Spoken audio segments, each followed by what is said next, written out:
So first of all, I'd like to welcome Professor Simonetta Manfredi and Professor Lucy Fingers from Oxford Brookes this afternoon. Okay, I'm going to hand you over. So the session today will take approximately 1 hour, and good luck with it. And I'll be back then. Okay, thank you very much for that introduction. And we're very pleased, my colleague and I, to be here in your university. This is the first time for me, even in Ireland, believe it or not. So I'm really delighted to be here. I've got lots of Irish friends, and it's nice to be in the country. So just to tell you a little bit very briefly about ourselves. At the moment I'm working as Associate Dean for Research and Knowledge Exchange, but also I've done research. I'm the Director of the Centre for Diversity Policy, Research and Practice of Oxford Brookes. And we've done, together with Lucy and another colleague who are now retired, we started to do quite a bit of work looking at women's underrepresentation in senior roles, in promotion among professors, etc., in higher education. As our work has mainly focused on the UK, so what we're doing today is based on a piece of research that we did, which is based on 4 UK universities.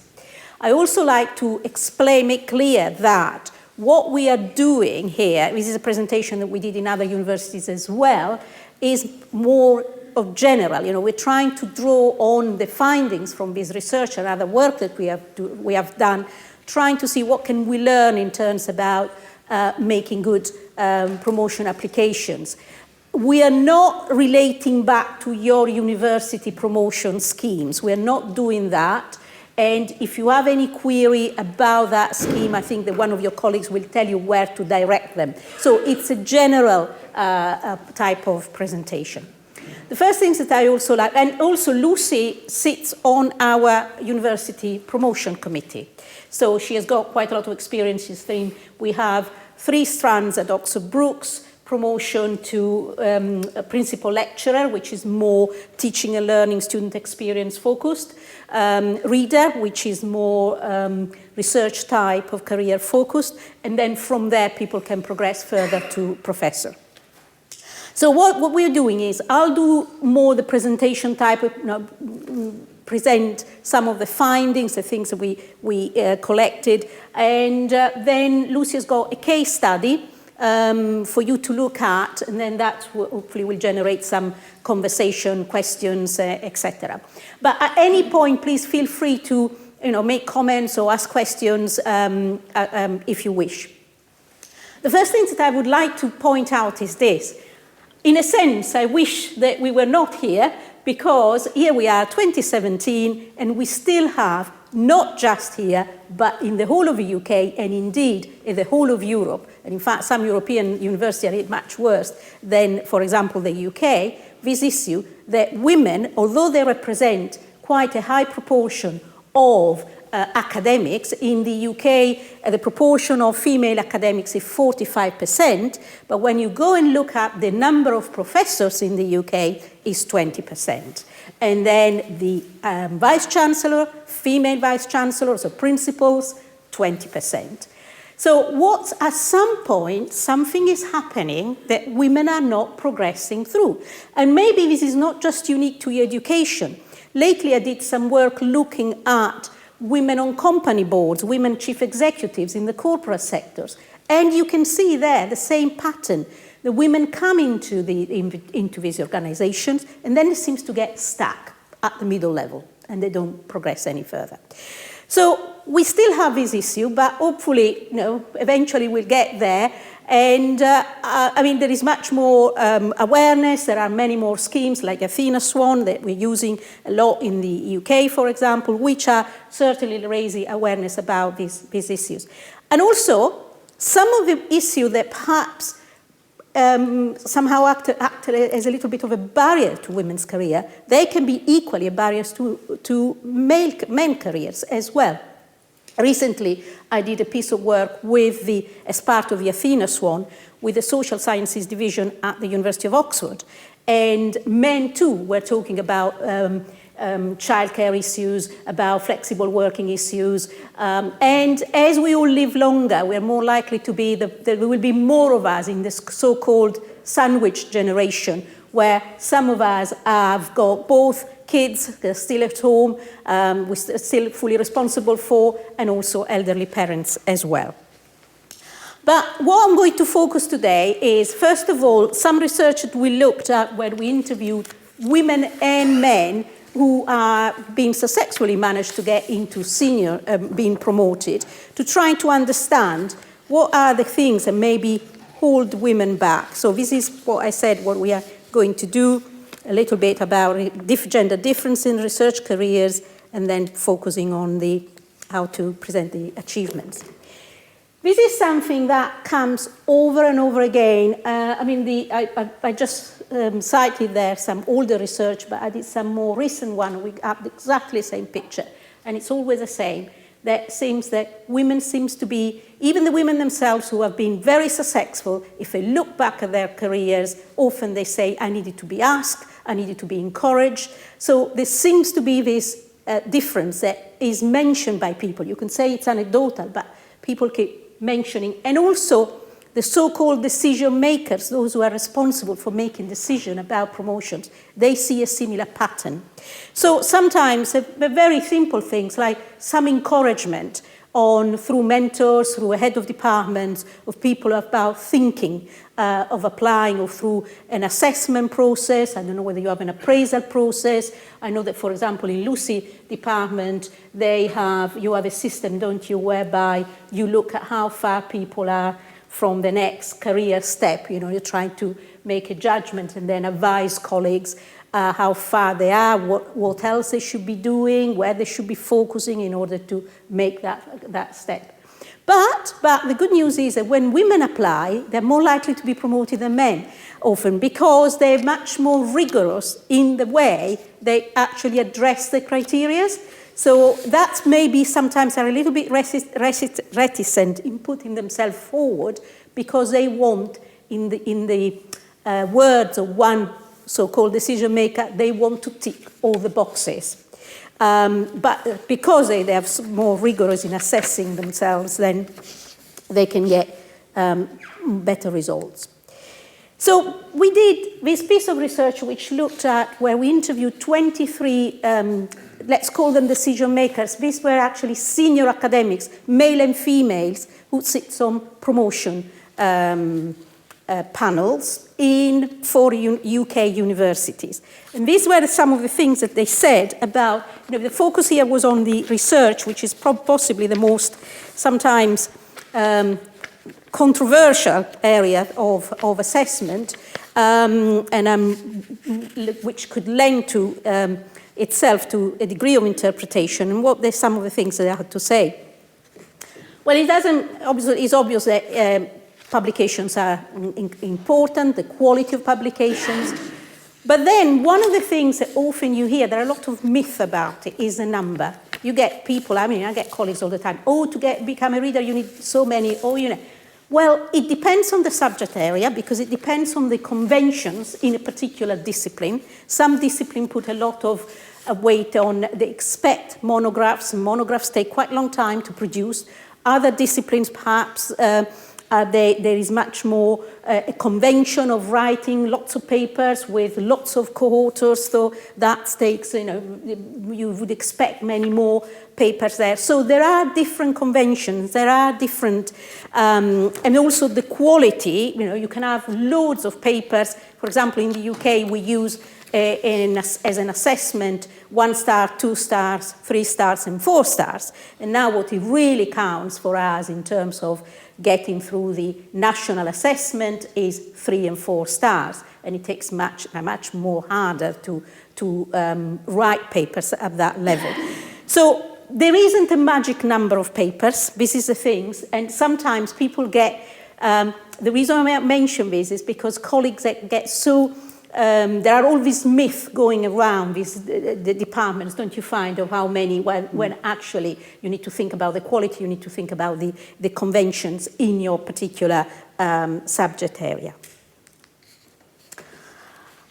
Of course, the ability of securing external funding, it's a very important one, and it's not just about bringing in some money, it's what this is actually demonstrating. The first thing is demonstrate, especially as funding are so competitive, it demonstrates that your work is being seen as of particular value to society or to your discipline or whatever, to the point that funding councils or other organizations are prepared to underpin it, are prepared to give you some funding. So it says something about the importance of that particular topic that you have chosen, and the interest to the, not only to the wider research community, but depending again who your funder is, to the other stakeholders. It could be policymakers, it could be other organizations, etc.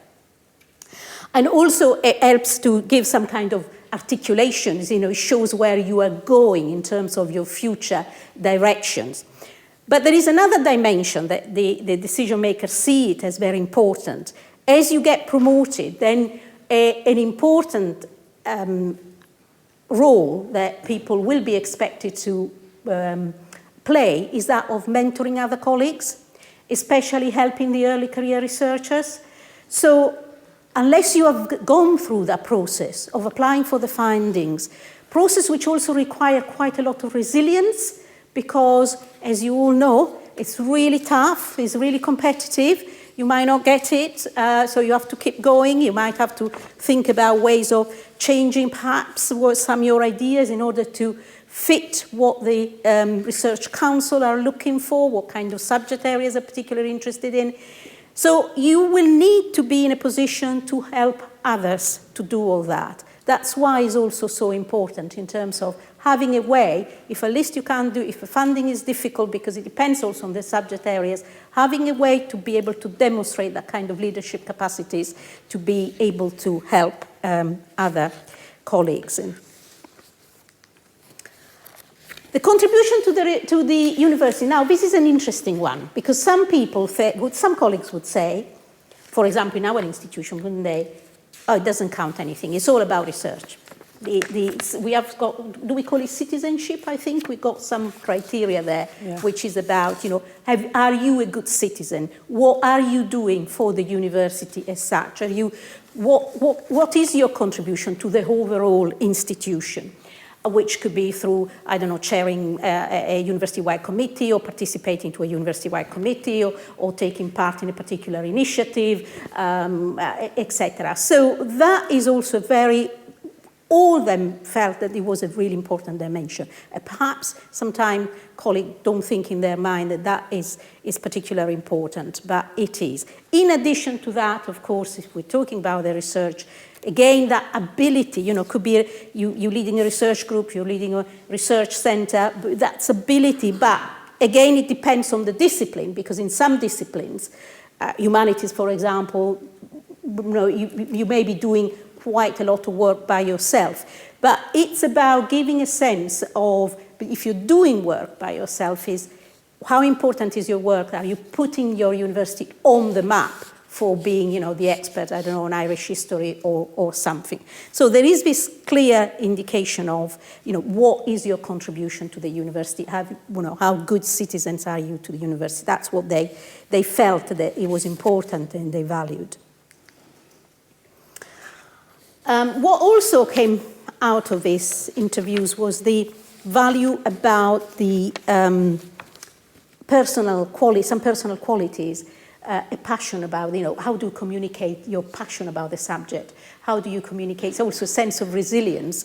Because again, it goes back to that, as you get promoted, you will be in that more senior role where you should then be able to transmit that passion to others. You should be able to develop, nurture early career researchers. So how important it is to then have those qualities yourself in terms of then helping others. And then another important one, I remember talking to a vice-chancellor, he has daughters, and he said to me, I always tell my daughters, put your productivity into context. So if there have been periods in your time, maternity leave or paternity leave or absence for caring responsibility or things, you should declare those, and I'd like to return to that a bit later on, because it's quite important about putting the productivity into context, into what your opportunities are. You need to judge people against what opportunities they have. We were talking earlier on with my colleague about someone who does, how difficult it is to get PhD students interested in doing land law. So it would be unfair to say to someone who is an expert in land law, oh, you haven't got any PhD students. It's really difficult to get PhD students. My colleague is a law professor in that particular area. So again, that is against opportunities. And of course, the ability of communicating with others. And again, the ability goes back. Some of the things relate to one another. Your ability of winning funding shows also your ability of communicating your research plans, your research ideas in a very effective and convincing way.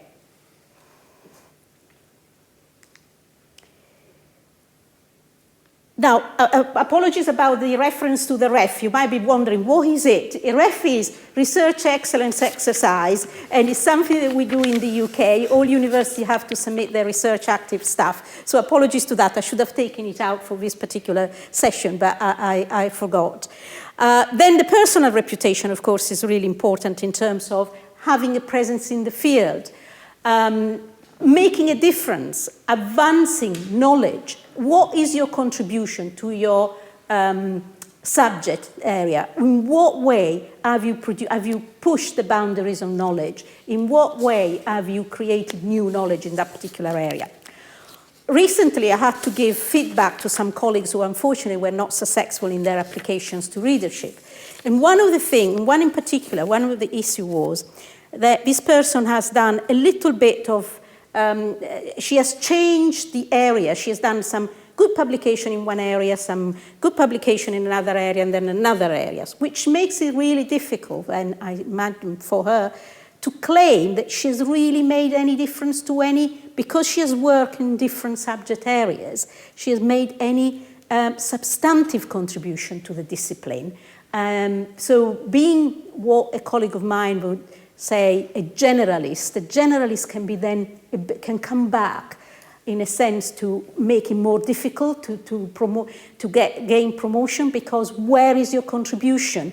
It's incremental, but there isn't a really good substantive contribution in any of those areas where people might have. It's something that people like. I see also the early career researchers, sometimes you really need to make sure that keep them focused, because they're very enthusiastic.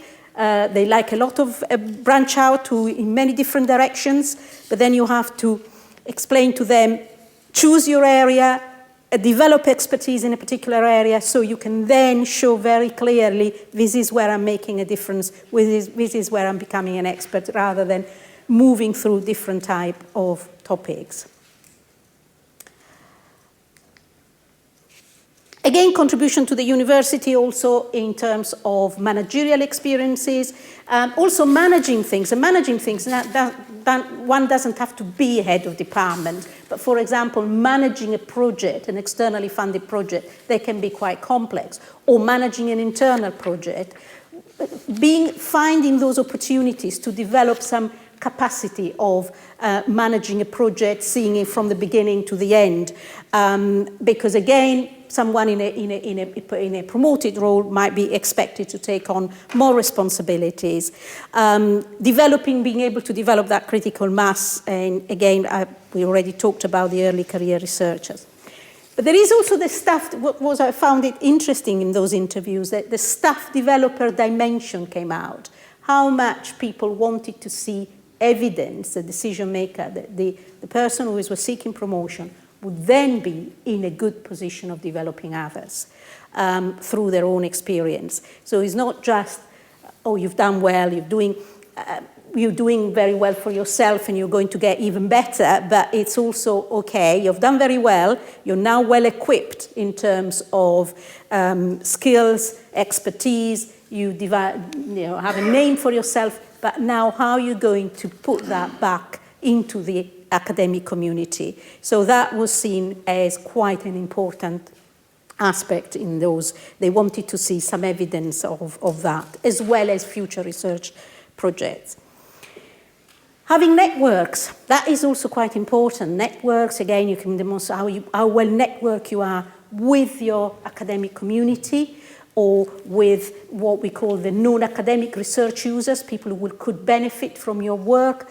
Again, it was seen as an element, as some evidence of esteem, that you're well connected to your peers, you're well considered by your peers. So that was important, which might sometimes pose some challenges in the sense that you also need to have the time to do the networking. Often this happens at conferences. You need to have the time to go to those conferences. And depending at what stage of people or life they are, if they have, for example, caring responsibilities or responsibilities for adults, it can be sometimes a bit challenging to keep in touch. But now that we got the technology that can help us in terms of being part of those wider academic networks or non-research users networks. And also what they place a lot of importance, they wanted to see a future plan, at least the one that we interviewed, it's a small sample. They wanted to see a sense of direction, not just I'm here to be congratulating on what I've done. Yes, this is what I've done, your achievements, but where are you going next? Is there a clear sense of direction? Is an upward trajectory, especially, for example, if it's an application for readership, they would want to see the trajectory going further to the next level, which is the professorship. So that sense that there is a future agenda here to be pursued and continue. Then I'll finish it and pass it on. So just to recap, first of all, the career path. I mean, in other universities like ours, we do have now 3 career paths because we also have the knowledge exchange. So being clear which career path you want to take in terms of what you want to do, or also whether you then want to move into a management position. So that is really very important. This is a really stating the obvious, familiarized with the promotion criteria. But I saw that so many times colleagues don't even look at them, or they think that they know, but they don't read them properly, how important it is to look at those criteria. And I know that your university, like ours, they're doing roadshow of the people who are on the promotional panel, showing, talking about the promotion, how to meet the criteria, and those are very, very valuable, because at the end of the day, there is an element of interpretation, so how the criteria are being interpreted, it's really, so the more you can understand about that, perhaps talk to people, to colleagues who have already successfully applied for promotion. Having a mentor is really very, very important. Now, the life cycle, this is where I want to get back to. It's putting your productivity into context. When we did another piece of research that we did looking at equality issues in research careers, we came across a situation where women were reluctant to say that, for example, they had a maternity leave or they had a career break, which they could have legitimately declared, and if they do that in the UK, then you are entitled to have that taken into account when your work is actually submitted to the Research Excellence Framework. We have a norm of 4 publications, but colleagues might be submitted with less than 4 if they can demonstrate, they can show that there was something that happened, like a period of maternity leave or absence due to illness, which impacted on their ability to produce those 4 excellent, which, by the way, they have to be of really high standard, 3-star or 4 stars. So what we found in another piece of work was that women were reluctant to do that because they felt either that they could disadvantage them, they could then be seen as not as productive as other male colleagues, or there was some kind of pride and say, I don't want any special treatment, thank you very much. And by the way, these rules apply across the board. Men with paternity who had taken at least 4 months of paternity leave could benefit from that rule as well. So, but it is really important that we overcome these concerns, because first of all, they are taken seriously. I think there is a cultural shift that is taking place. And also remember that it's not, maybe you had a maternity leave or a period of illness and you asked that to be taken into account. And by doing that, you are changing a norm in universities where there is this idea that people want to do, for example, work all the time, and that nothing, that's all we want to do. And there is this almost kind of fiction where not enough consideration is given to what actually happens in people's life, and again, it's go back to this idea of putting productivity into context. So those periods of absence, maternity leave, paternity leave, or indeed absence by illness, it's important to just say and put the productivity into context, as indeed having the possibility of using flexible working when it's needed in order to juggle the demand of work and personal life. Taking opportunities for additional responsibilities, also again, it's a good way of demonstrating the good citizenship. And people may want the networking, and more importantly, again, perhaps stating the obvious, but the importance of staying focused on what are your career goals, where do you really want to do, what is really important, and maybe also very important sometimes learning to say no, I'm not doing this, because it's a bit of a distraction, I'm not going to gain anything out of it, being quite clear, I'm not doing it. So I'll stop there and just hand it to my colleague Lucy, who's got something a little bit more interactive. Okay, can I just hand some of these back, if you could take one and pass them out and have a look. What we've done is put together a sort of fictional set of statements they are fictional applicants, and you haven't got all the detail that you'd necessarily need for the application. And I just wanted to sort of have a look at them with you, so you get some feedback from you of what you think works and doesn't work on these statements, what are the strengths and what are the weaknesses, and how they could be amended to be improved. So I'll just wait while they go back.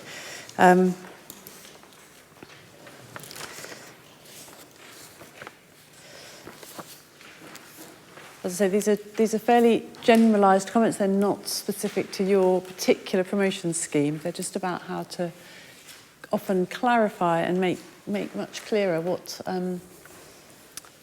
the strengths of your own application. Because, of course, you're never in the room while your application is being, you've just got that chance on paper to present yourself as well as you can.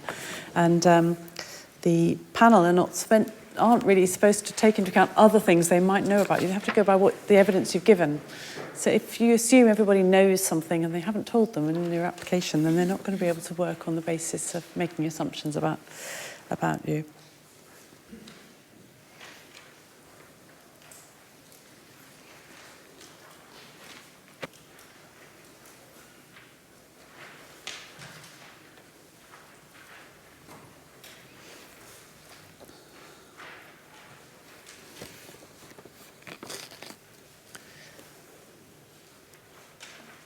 So if I just give you a minute or two just to have a read through, and then we'll talk about them.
Okay, so if we just start with the first one about the learning, teaching, assessment. Any comments on those two paragraphs? The first one quite vague.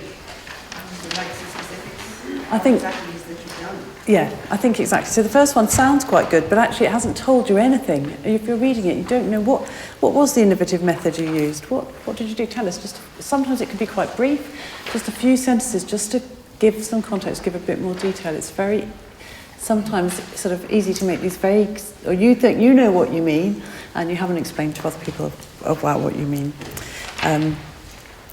Any things that were good about that, though, if you were able to, having done that, what sort of, any strengths in that little section? If they were supported, they could all be very good things to... Yeah. I mean, I think what's good about it is the claim, but you've got to support it, of actually not just that I did this well, but actually it's been adopted by others, or the sharing of good practice is also really helpful, particularly if you're going for promotion in something linked to learning and teaching. What often is being looked for is just something a bit beyond, I'm really good at doing this. Well, that's great.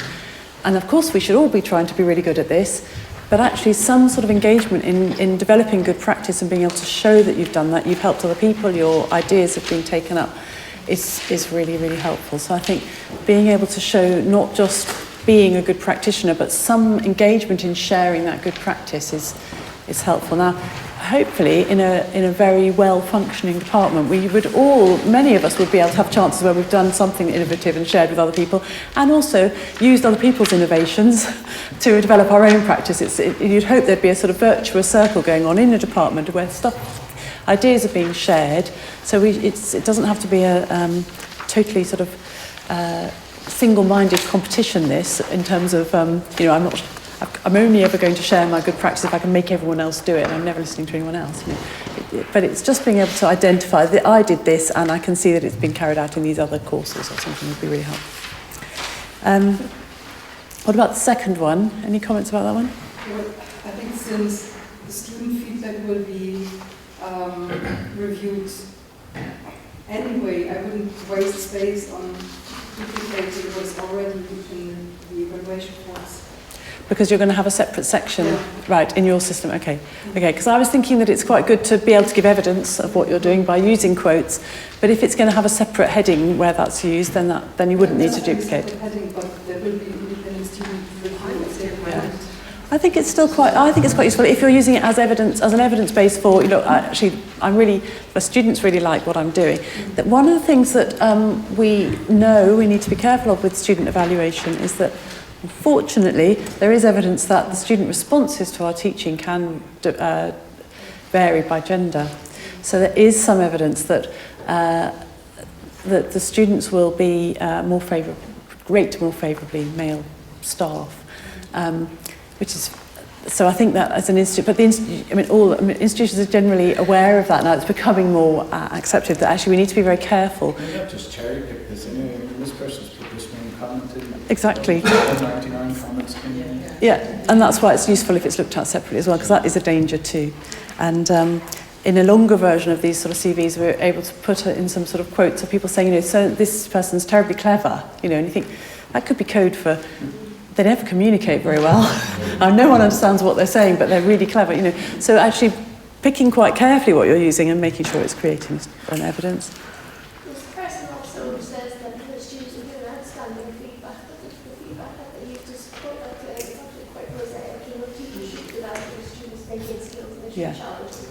Yeah. It doesn't show. So it's quite, And it is slightly random, isn't it? Whether you happen to have students who, are very eloquent in the way that they praise your teaching or not as well. So I think it needs to be treated with caution, some of all of that evidence in some ways.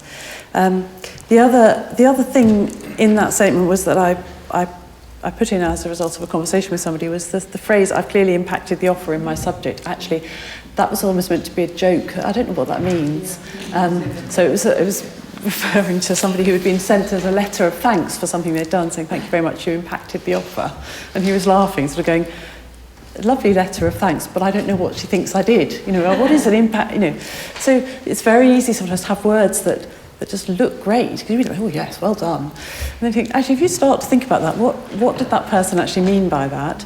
And I think one of the things we've been doing while we've been here today is actually doing some training and thinking with the panel who are assessing these, and also sharing some of these things as well. So I think it's worth, that actually anybody doing assessment, so when you're writing you need to be clear, but assessors also need to be clear that actually you need to read between the lines at times and think about whether or not somebody has just written something rather good sounding, which is actually just empty words. Okay, moving on to the publications bit. Any comments about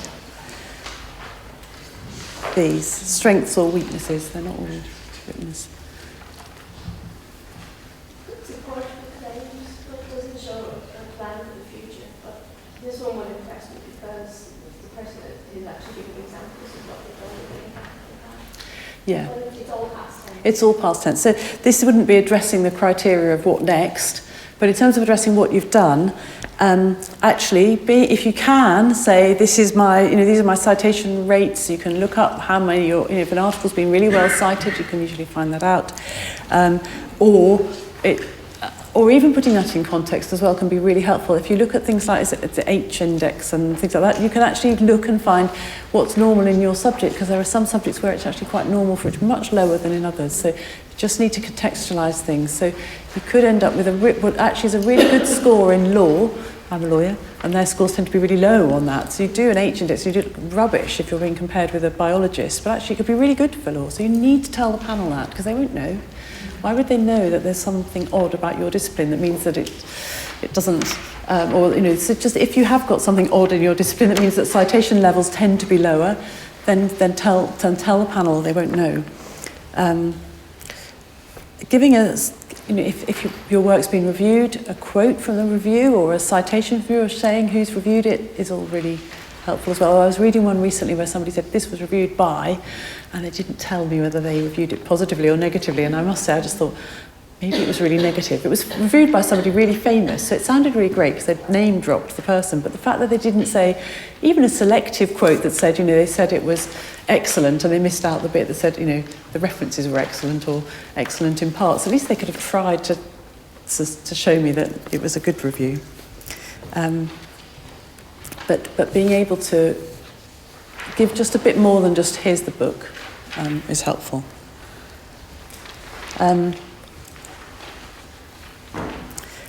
Any other comments on the publications? Yeah. For our own scheme in this university, we have a very strict page limit now. Yeah. So shorter things are automatically going to be better than longer things. So that first paragraph basically Looks a bit long. It's too long, and you won't get it into the No. page. Yeah.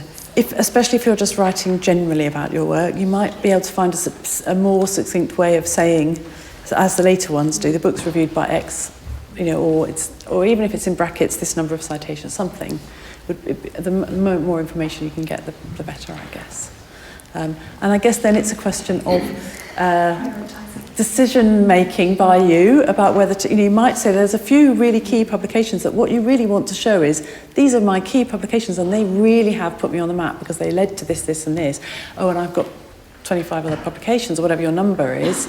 Might be a better use of words than just writing down everything and not weighting it. So you may decide that actually I'm going to really hammer home that this publication that led to this, is where I'm going to give myself a few more words to really prove.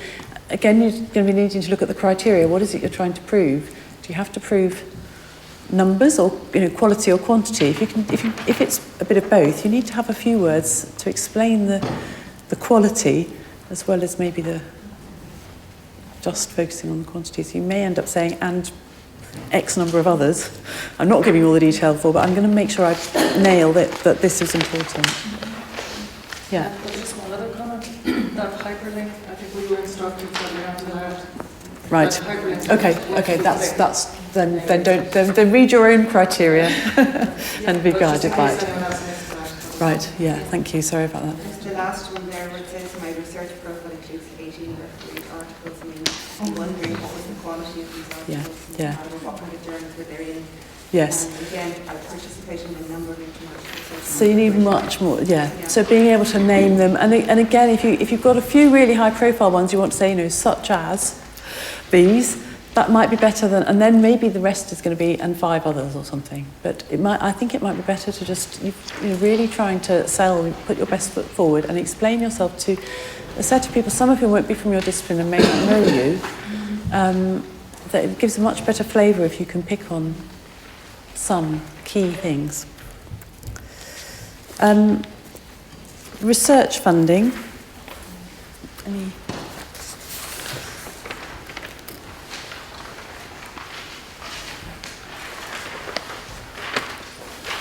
Says nothing about the outputs from the research. Yeah. The impact. Yeah. So if you can give us a bit more in terms of the impact, the outputs that come from it, what might be coming in the future. So the second one on the second page, it doesn't give you very much, but it does at least start to say it's anticipated where this might lead. And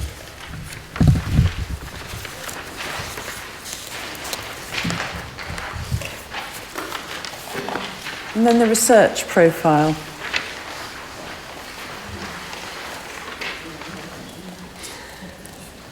It seems very aggressive, the first one. It does. I quite enjoyed writing the first one. I wrote it thinking, so as an example. Now, there's, it's difficult when you're assessing applications because you don't know who the people are, but there is a tendency for some people to really overclaim and some people to really underclaim, and it's the job of the assessors to try and work out what's going on and decide. Hence the suggestion that you give examples so that you can't get away with just a massive bluff of an overclaim. I mean, sometimes perhaps it's just going from active to passive, like instead of I am an international leader, to say like I'm perceived as an international leader as evidenced by, and then quote somebody who actually says that. Yeah.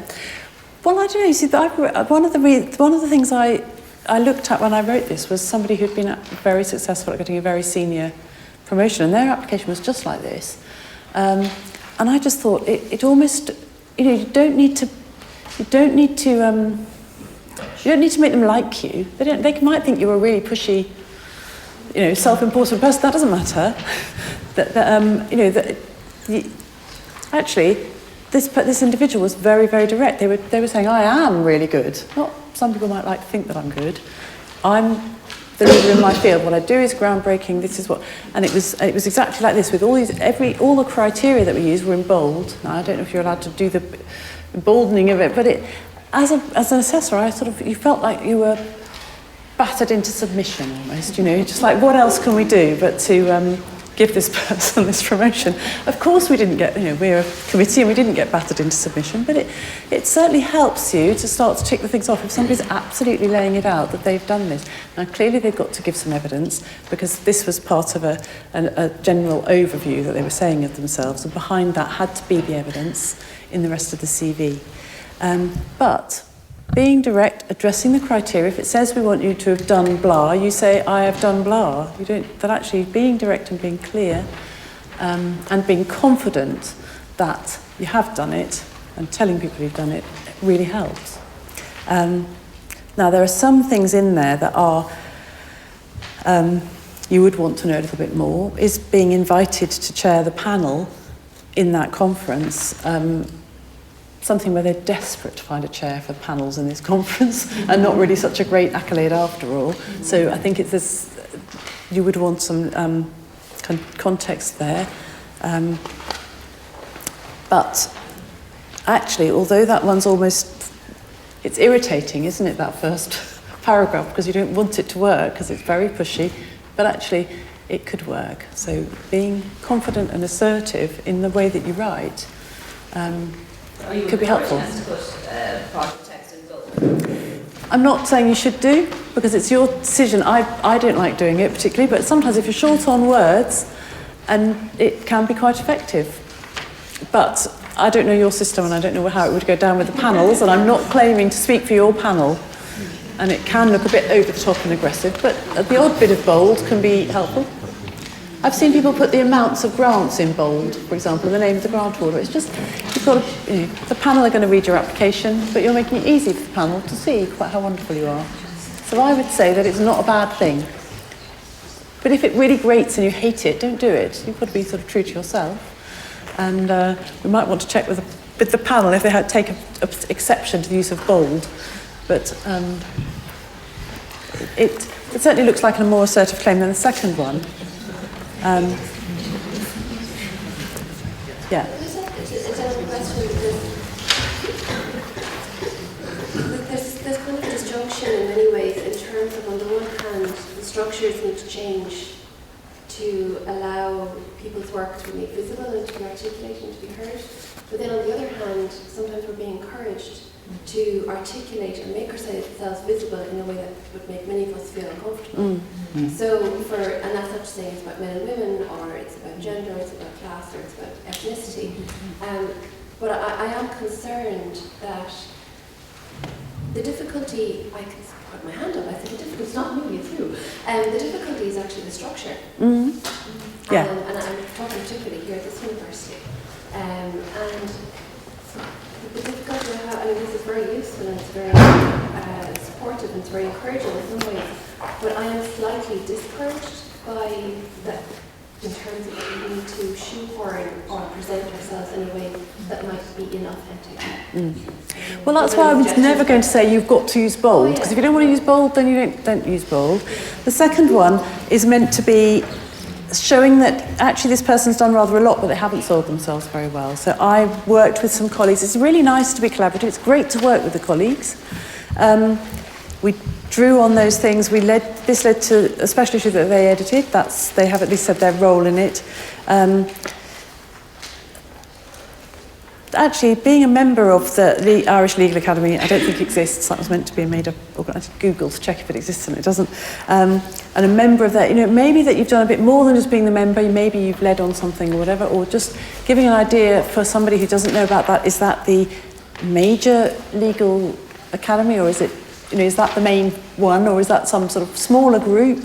We don't know. If it is the major legal scholars organisation, then you could just tell them that, and how many people are on this committee, and how much of a significant role is that. But the particular, it doesn't really sell the what the individual has done. It seems to me that it's a constant tension, isn't it, between being authentic and true to yourself, and I think my response would be, we're on a journey on this. We're moving towards trying to get to a society where this wouldn't be necessary. And as Simona said right at the start, it would be great if we didn't have to have a seminar and a thought about this, that we would just, the people would just know, or that it was just a more equal society, but it isn't. And I think while it isn't, while we're on that way, and I think things have, things will have changed over the last century, even if it's slow. So yes, we're on a journey, and then while we're on it, I think if you want, you do have to have some level of decision as to whether you could decide, I'm going to be entirely authentic to myself, I'm never going to do this. Well, in which case it's going to be very difficult if you're expecting somebody to just come along and say, I've just realised how completely wonderful you are and you've never told anybody and we're going to give you the promotion. That isn't going to happen. And so if you don't, I just don't think that there's any way to resolve it. You have to make a decision as an individual, am I going to make this step? And if so, this is the way to do it to the best advantage. And it's then a personal balance of whether you want to take that step or not.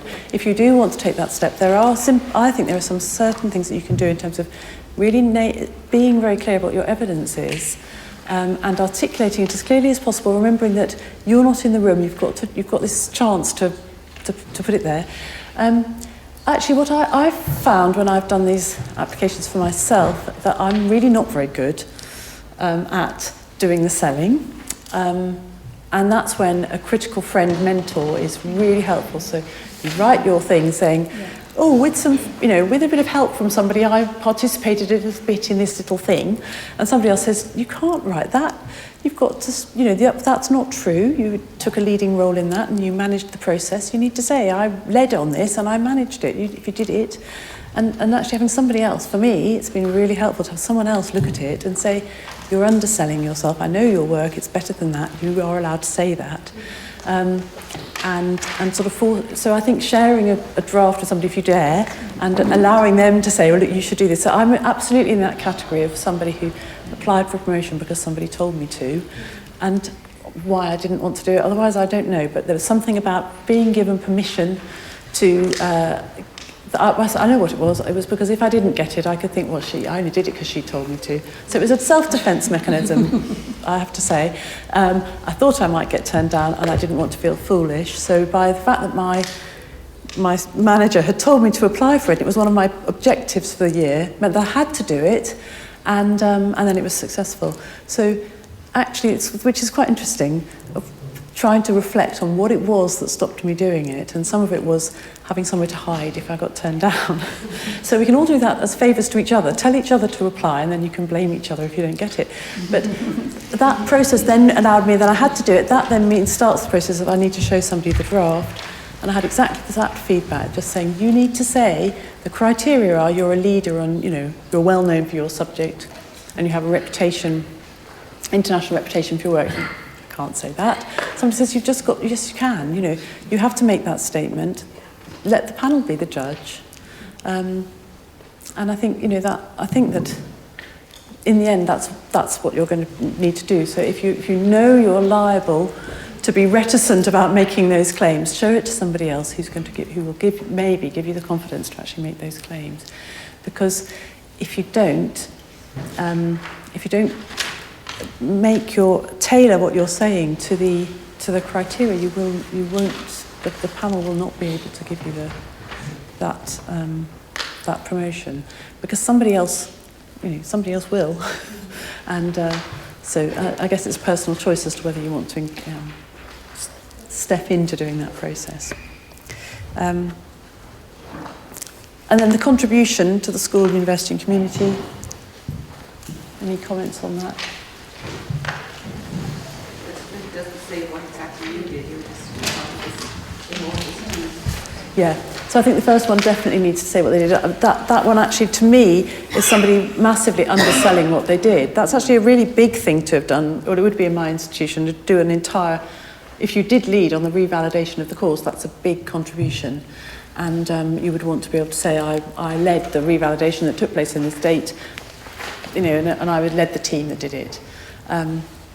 And the same with being involved with writing the new disciplinary benchmarks for your subject. If you're actually involved in the leading of that project, that's quite a significant contribution, and I think they haven't explained themselves well enough as to what would have been involved in that.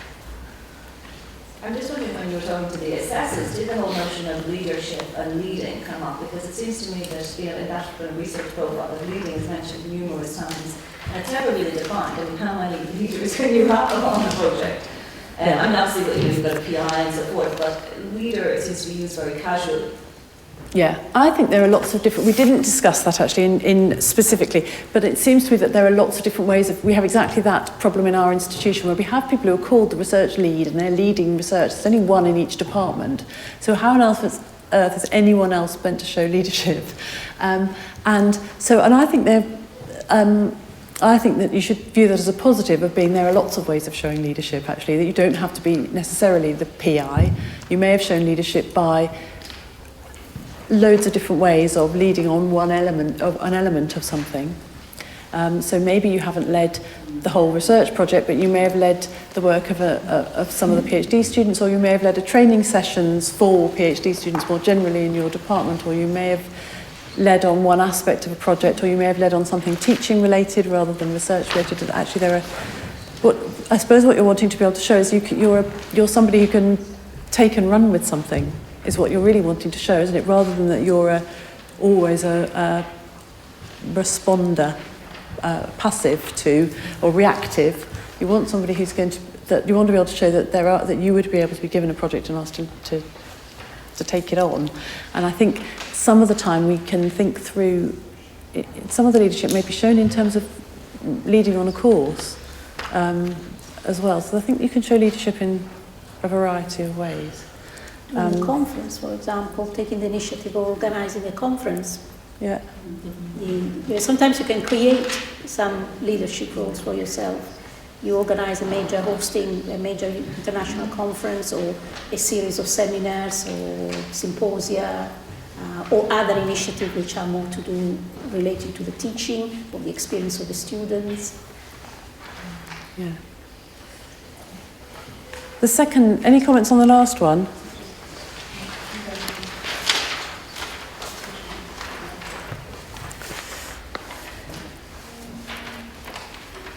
this one was also drafted as somebody who's a little bit verbose and over-claiming. Actually, all they've done is their job, actually.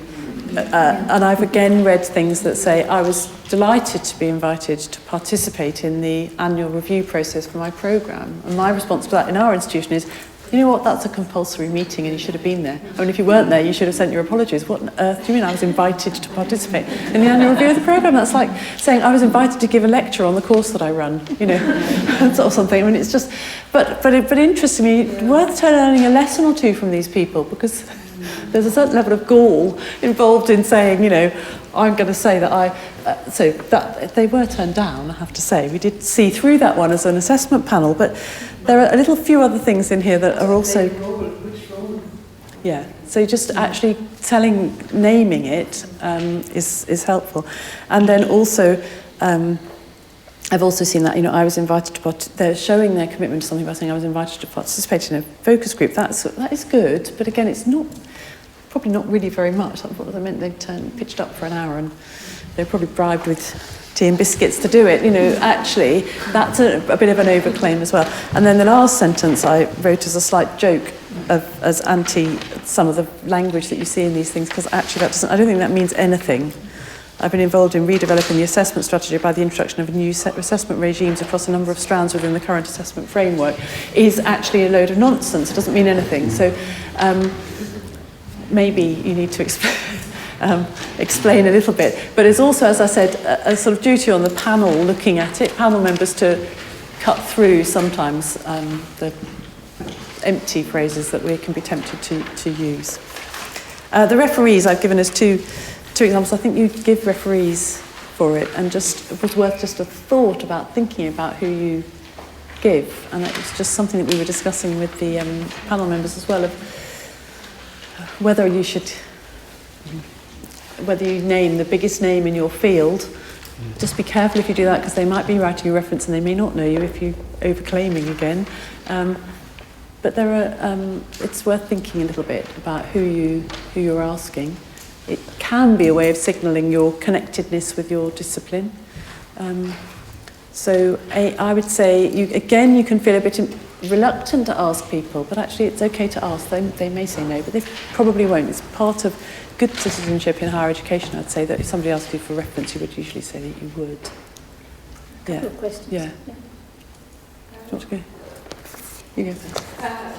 It's just precisely about this balance between a big name and a person who knows better.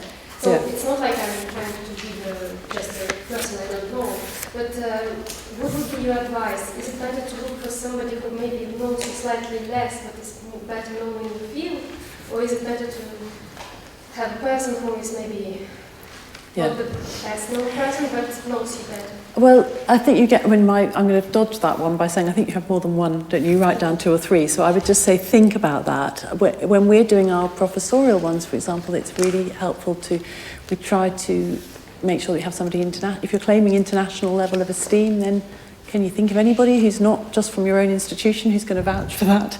It's quite useful to be able to say, if you're claiming I'm a name in my field, I think that your referees may reflect that a little bit. And if all your referees are just from places you've worked in before or something, then it doesn't signal to the panel that claim that, you know, I'm really well connected. It's not really about being connected necessarily. That sounds as though it's all sort of about nepotism, and I don't think it is. But you know, if you're saying that I'm recognised in my field as a national figure, then it may be helpful to have names that reflect that. Yeah. And I think so. Yeah. Yeah, I was just going to comment that I think it's maybe splitting hairs to worry about the referees too much, because the panel will be, 13 people from across the whole constituency that you're in, which is huge. And so they're not going to know the best person, the second best person, the third person, no, the they're best not. person in your tiny field. No, that's true. But I still think that it's worth thinking. I suppose what I'm saying is think about all the bits of the application, and those bits can also send some sort of a signal about your standing. And obviously if it's some big name but you don't know them, that's dangerous, because they might write a reference that sort of implies I don't know who this person is, or you do want them to know your work, and to be able to sort of vouch for you. But maybe, as I say, if you're claiming I'm known across the world for my work, and everybody is local to you as your references, it may look as though you haven't got anyone else you could ask, and therefore, how come you are known for? Is it true that you're known so well? I mean, not everybody's going to have an application where they're known by the biggest name in their discipline, but it's just worth. Your discipline is small fry. Exactly. In the global sense, because it might be. Who cares? This is like a Exactly. So it may be the least of the issues. It's just to sort of think about it, I guess, and that will be contextual. I mean, if you're in a small field, and if you're in a field that is actually domestic to your jurisdiction, then you're not going to have somebody in. You're not going to be able to say, I've got the professor in Sydney to be my referee, because nobody in that country may even know anything about your discipline. So then, of course, that's an issue. I suppose it's just being aware and thinking about those issues can be useful. Is a question? Yeah. I'd be interested, if you happen to be more of a generalist and you are relatively high achieving in all categories, but not really at the top level in either of them. Is there a way of making a strong case for that? I think Simonetta mentioned that in terms of career planning earlier in your career, so I think it's more straightforward if you have just got the single specialism. If that's not the way your career's panned out and you've got more than one, I would just say that you need to explain that. You need to contextualise what you're saying. So if actually you're not number one in anything, but you're number 3 in 3, then you sort of say that. Actually, the way this has worked out is that I'm a lead. I've actually done this 3 times in 3 different areas, and I'm a generalist. I've seen CVs that have made that claim, and they've done okay, but they need to tell us. It's really helpful to have somebody just articulate what is it. What is your particular strength? Well, my particular strength is in these 3 areas, and as a result of being spread over 3, these are the highlights of what I'm just pointing it out so that they're not mind readers, the panel. They can only read, if you don't tell them and point that out, they may think, oh, well, none of this is really exceptional. Whereas if you say, my exceptional contribution is that I've made a strong contribution to 3 separate areas, and that has, taken, and there may be some connections that you've been able to show between them of how they've strengthened, then I think if that's what your strength is and that's the material you've got, then go with it and tell that story in your application of why that's a strength.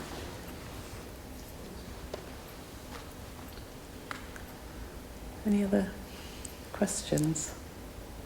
Or questions to Simonetta? We're up to our time anyway. I think we'll be overrunning. I guess the panel have concerns about how they're going to manage, the fact that it's not random aspects of bias and gender in terms of some of the things that we've talked about more possibly not, so if everybody on the same playing field present similar evidence and there's very strong points here, but they're presented in different manners, and it's not blinded. What were their, really encouraged you that there's training and that they're engaged in that training, but it's still a really difficult thing. It is difficult, but evidence that I've read suggests that actually awareness of the potentials for the bias is really helpful. It's not going to say awareness means that there's nothing, but that actually some of the research does suggest that if you are sensitised to those issues before you go into that panel, that it makes a huge difference. It's not a panacea. It's not going to be possible to just go, oh, we've done it, we've solved all of this. That there's no potential for any, underlying unconscious bias. We will all have those in various ways. But actually, I was very encouraged to read research that was saying if you're sort of reminded of it before you go into that room, it does make quite a significant difference. So I think that's quite reassuring to actually say that actually the panel is being trained, and many of the issues we've been talking about and these extracts that we've been looking at are also being shared there and discussed similar discussions. And actually, if you go in there just thinking, just remember that some people write a excellent application, and other people may be writing in a slightly less formal, aggressive way or assertive way, then it would be. Then I think that will help to a degree.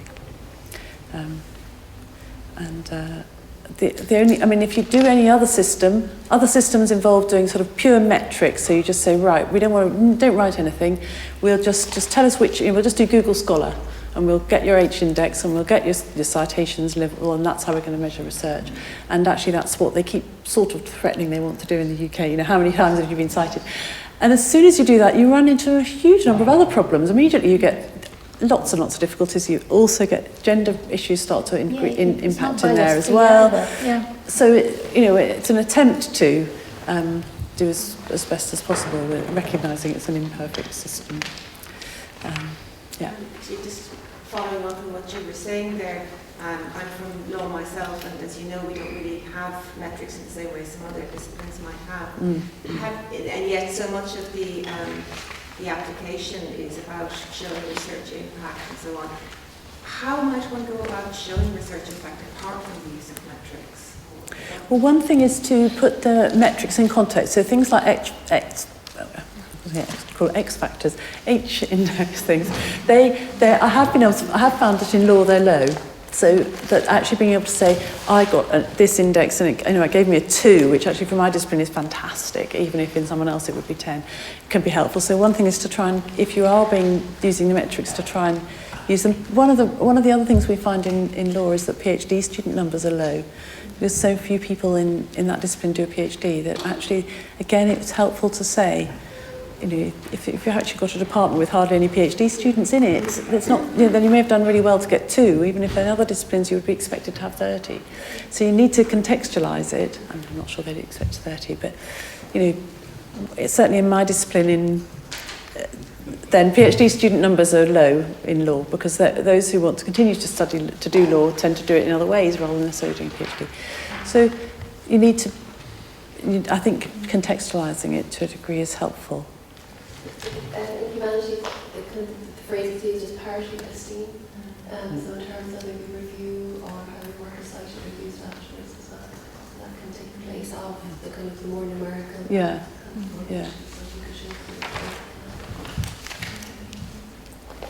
Here's a question.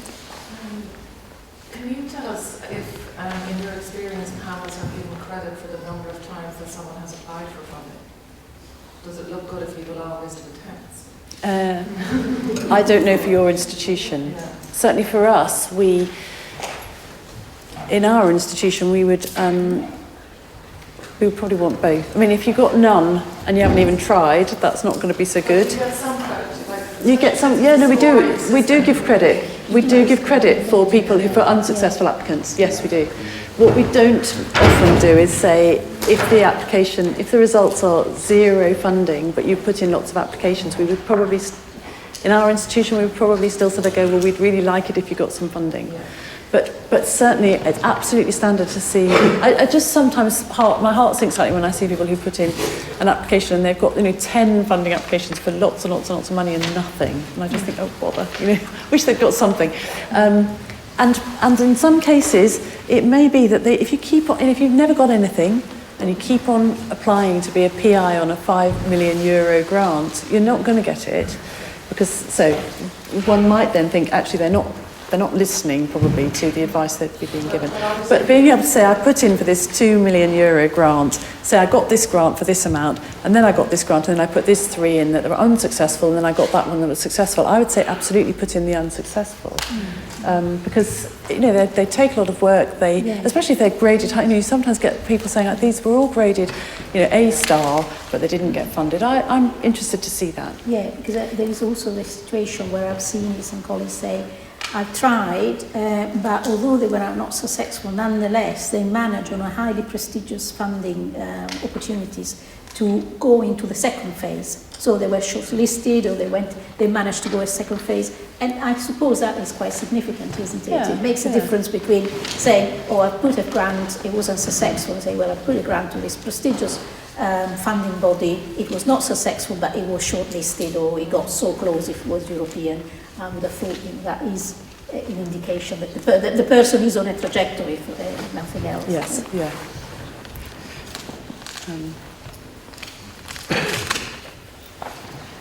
Okay. Okay. Well, thank you very much for your attention. We hope it was of some helpfulness to you.